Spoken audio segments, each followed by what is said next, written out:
This is our winner for Best Feature Director. Jesse, what is your last name? Pomeroy.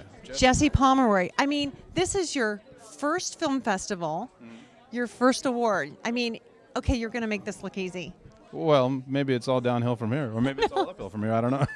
Did you have any idea when you were directing this that this really, I mean, you thought it was good, but did you work with a group of peers that had a lot of film experience, or? Well, I mean, I have a degree in film from the Art Center College of Design in Pasadena.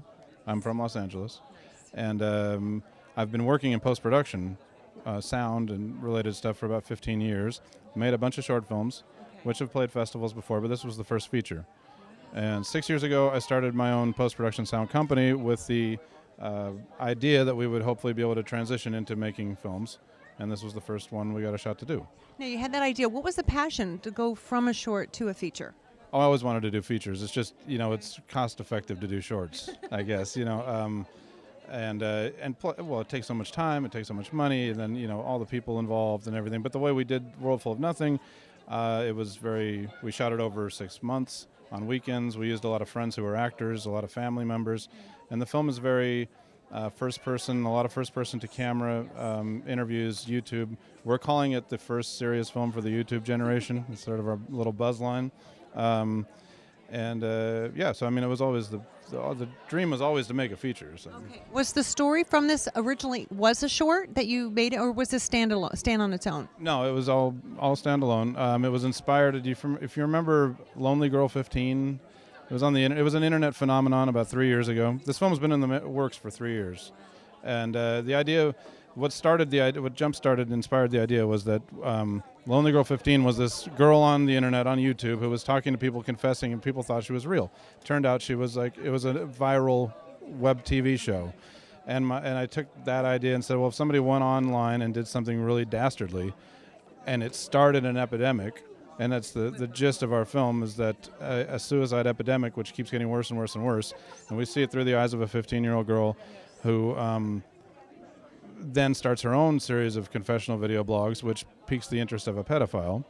And then on the side of that, there's an FBI profiler who's after the same pedophile, who ties these two together and goes out to rescue the girl. But that's where it started. It started first from this idea of, how much influence does YouTube and the internet have, good or bad.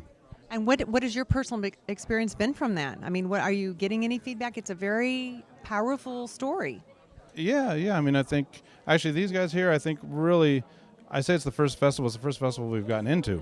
We've applied to many, many festivals, but this one, obviously, it's smaller and it's new, and, they're very hands-on, and I know they all watch the film, and when when you submit to something like Sundance or Toronto, it's 9,000 submissions, 4,000 submissions. Nobody watches the film. You just know they don't. So, and we got here in town on Wednesday, and immediately it was like people are talking to me about the film. They know the scenes, they know the characters. So that that was really great. That was so I think knowing that these guys got it and understood it, the more people who get to see it hopefully will understand it that way too.